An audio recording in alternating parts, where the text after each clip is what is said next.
السلام علیکم۔ سب سے پہلے ہماری یہ دعا ہے کہ اللہ سب انسانوں کو ایسی بیماریوں اور تکلیفوں سے محفوظ رکھے، صحت اور تندرستی والی زندگی عطا فرمائے۔ 28 سالہ ایم فل سوشیالوجی کی طالبہ شگفتہ نے نہاتے ہوئے محسوس کیا کہ چھاتی میں ایک ابھار سا بنا ہوا ہے۔ ہاتھ لگانے پر کچھ گٹھلی جیسا احساس ہوتا تھا، لیکن کوئی خاص درد، تکلیف وغیرہ نہ تھی۔ اس نے سوچا والدہ سے ڈسکس کر لے گی۔ چند ہفتے یوں ہی بے دھیانی میں یاد نہ رہا۔ ایک دن دوبارہ نہاتے ہوئے اس طرف دھیان گیا تو ماں سے اس بارے میں مشورہ کر ہی لیا۔ ماں نے کہا اگر کوئی درد یا تکلیف ہے تو ڈاکٹر کو دکھا لیتے ہیں، اور ساتھ مشورہ دیا کہ زیادہ مسئلہ نہیں لگ رہا، تم پیاز باندھ لو اور ساتھ وظیفہ پڑھ لو، یہ آپ ہی کھل جائے گی۔ چند ہفتے وظیفہ پڑھا اور پیاز بھی باندھا، اور ساتھ ساتھ زیتون کے تیل سے ہلکے ہاتھ مالش بھی کی۔ گویا شگفتہ نے نفسیاتی طور پر اپنے آپ کو یقین دلا دیا کہ ٹوٹکوں سے ابھار کا سائز کچھ کم ہو گیا ہے۔ وہ مطمئن ہو گئی۔ ابھار اپنی جگہ موجود رہا، خاموش، کسی تکلیف یا درد کے بغیر، جیسے طوفان سے پہلے سمندر ہوتا ہے۔ 6 مہینے ایسے ہی گزر گئے۔ شگفتہ کو بھول گیا کہ ایک چھاتی میں ابھار ہے۔ اب کہ شگفتہ کو عجیب سا درد دائیں بازو میں اٹھا، جیسے اس کی ہڈی میں کوئی سوراخ سا کرنے کی کوشش کر رہا ہو۔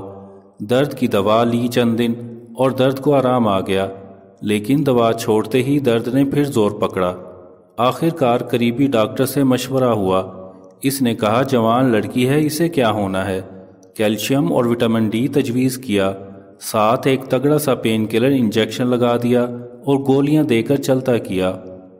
پھر سے عارضی آرام آ گیا، لیکن دوا کا کورس ختم ہوتے ہی پھر وہی تنگی شروع۔ اب شگفتہ کو پریشانی ہوئی کہ یہ درد جان کیوں نہیں چھوڑ رہا۔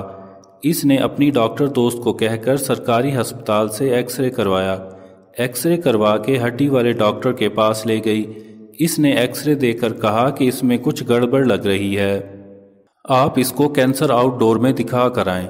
اور یوں بریسٹ کینسر کے ایک ماہر ڈاکٹر کی شگفتہ سے پہلی ملاقات کا بندوبست ہوا۔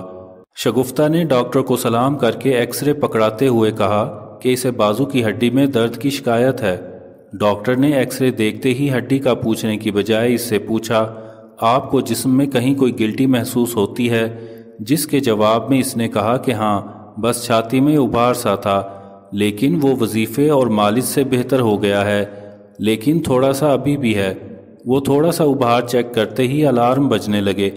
ڈاکٹر نے شگفتہ کو بائیوپسی، ہڈیوں کا اسکین اور سی ٹی اسکین لکھ کر دیے۔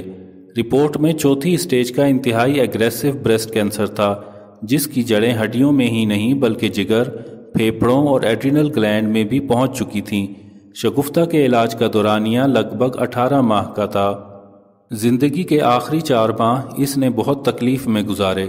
بستر پر معذوری کے عالم میں وہ کبھی کبھار اپنے دل کی باتیں کیا کرتی تھی۔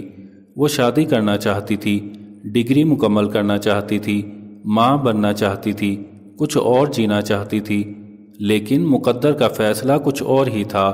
شاید ہمارے ارد گرد بہت سی شگفتہ موجود ہوں، کیونکہ ہر 9 میں سے ایک خاتون اپنی زندگی میں اس کا شکار ہوتی ہے۔